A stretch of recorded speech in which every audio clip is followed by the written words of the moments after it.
रोहतक शहर के दिल्ली बाईपास पर कल दिन सरेआम एक युवक की गोली मारकर हत्या कर दी। हमारे साथ रोहतक एसपी सुरेंद्र भूरिया जी हैं। भूरिया साहब, जिस तरह से वारदात को अंजाम दिया, काफ़ी कह सकते हैं ताबड़तोड़ फायरिंग हुआ। देखिए जी, कल शाम की काफ़ी दुखद घटना है।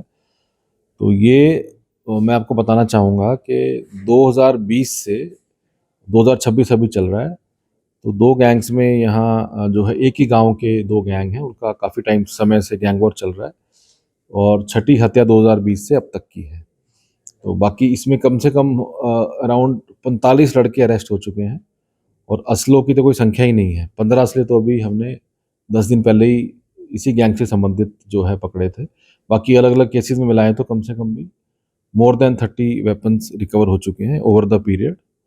और साथ-साथ हमारा प्रयास ये भी है कि हम गाँव में खुद विज़िट भी किया था। हमारे हम भी पूरे एक स्पोर्ट्स इवेंट भी ऑर्गेनाइज़ किए थे, जिसके अंदर कबूलपुर और रिटोली गाँव के काफ़ी बच्चों ने पार्टिसिपेट किया था। तो हम अपील भी कर रहे हैं कि आप सभी इनका जो गैंगस्टर हैं, जो मेनली बाहर बैठे हैं, ये जो यहाँ के युवा हैं और ख़ासकर कुछ माइनर हैं और 16-17 साल से लेके 22-23 की उम्र तक का ये जो इस उम्र के जो बच्चे हैं, उनको ये लालच जो मेनली लालच दे रहे हैं कि आपको हम फ़ॉरेन में सेटल करा देंगे और अच्छे ब्रांडेड कपड़ों का लालच, कुछ पैसों का लालच, ये लालच देके इनको बरगला के और इनसे ये यहाँ ग्रास रूट लेवल पे काम करा रहे हैं।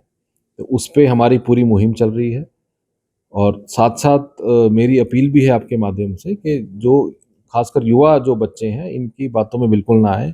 इसका अंत आप काफ़ी टाइम से आप भी देख रहे हो, या तो ये जेल में सड़ रहे हैं, मतलब कम से कम भी अराउंड मोर देन 50 इसी गैंग से अंदर जेल में सड़े हैं और जेल में भी डरते हैं।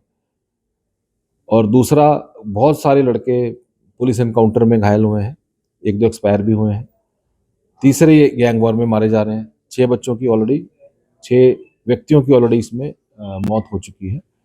तो इसका अंत क्या है आप सभी जानते हैं, तो मेरी पुनः अपील है। बाकी इस केस से संबंधित हमारी बहुत लीड्स हैं और ये बहुत जल्द इसमें ये सारा वर्कआउट भी हो जाएगा। सर, ये जो मृतक है दिनेश गोगा, ये कौन से गैंग से था? क्योंकि जो गाँव रिटोली में हिमांशु भाऊ और जो है सन्नी रिटोलिया और उसका भाई अंकित बाबा का गैंग में दुश्मनी चल रही है। बिल्कुल, ये आप जानते हो, ये एक हंसा का मर्डर हुआ था 2023 में।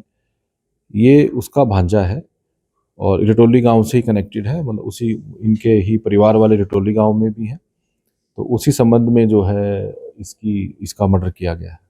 अभी तक पुलिस को इसके जो केस से संबंधित क्या-क्या मिला है? अभी हमें काफ़ी लीड्स मिल गई हैं और ऑलमोस्ट उनकी शिनाख्त भी हो गई है, लेकिन अभी बहुत जल्दी है कुछ भी डिस्क्लोज़ करना। अभी जल्द आपको इस बारे में डिटेल दिया सर, जाएगा। पुलिस नाके शहर में काफ़ी देखने को मिलते हैं, लेकिन जिस तरह से वारदातों को अंजाम देके बदमाश निकल नहीं जाते हैं। देखिए, अभी बहुत सारे मर्डर आप जानते हैं प्रिवेंट भी हुए हैं। काफ़ी मात्रा में अब तक करीब-करीब इस अगर मैं इसी साल की बात करूँ, तो जनवरी और अभी मिड फरवरी तक करीब-करीब 30 से ज़्यादा असले हम रिकवर कर चुके हैं और 20 से ज़्यादा मुकदमे दर्ज हो चुके हैं, केवल जो आर्म्स एक्ट के हैं। और उस वेपन्स को प्रोक्योर करने का एक ही मतलब था, कहीं न कहीं शूट आउट करना। और उसमें काफ़ी जगह ये बात भी थी कि उनकी प्लानिंग थी मर्डर करने की, तो वो प्रिवेंट भी हुआ है। लेकिन कई जगह जहाँ-जहाँ घटनाएँ हुई हैं, उसके लिए हमारी टीम्स पूरी तैयार है। हमारी कैपेबल टीम्स हैं यहाँ, ये क्राइम यूनिट्स की भी और साइबर की। और इसके जल्दी जो-जो इसमें इन्वॉल्व है, सबके विरुद्ध सख्त कार्रवाई की जाएगी। आज जो हिरासत में गिरफ्तार किए हैं 3 लोग और साथ में असले बरामद किए हैं, उनका केस से क्या संबंध है? ये क्योंकि कल ये घटना के बाद सारी टीम्स एक्टिव थी, काफ़ी जगह रेड्स की गई और काफ़ी सस्पेक्ट को हमने और भी डिटेन कर रखा है पूछताछ करने के लिए। उसी कड़ी में इनपुट आया था कुछ, एक ये लड़का के इसके पास वेपन्स हैं, तो उसपे जब इसको जब अरेस्ट किया तो इसके पास ये 4 सोफिस्टिकेटेड वेपन्स जो है रिकवर हुए हैं। तो 2 मर्डर तो ये मान ही रहे हैं, बाकी भी पूछताछ चल रही है इनसे। इसे जो क्लियर किया विदेशों में बैठ जाएगा। के जो गैंगस्टर हैं, फिरौतियाँ माँग रहे हैं, आए दिन शहर में हो रहा है। तो जो विदेशों में बैठ रहे हैं, उसको लेकर आप रोहतक पुलिस का क्या कदम? देखिए, जो इसका जो प्रोटोकॉल है, जो भी फॉरेन फुजिटिव्स हैं, उसका एक बाकायदा प्रोटोकॉल है कि उसकी उनकी ओपन एंडेड वारंट जारी कराए जाते हैं, फिर उनकी एलओसी जारी होती है, फिर उनके रेड कॉर्नर नोटिस जारी होते हैं और जो डिपोर्टेशन का प्रोसेस है, वो सबका चल रहा है। और अभी लास्ट 2-3 महीने में आप देख रहे हो कि काफ़ी की डिपोर्टेशन हो भी रही है।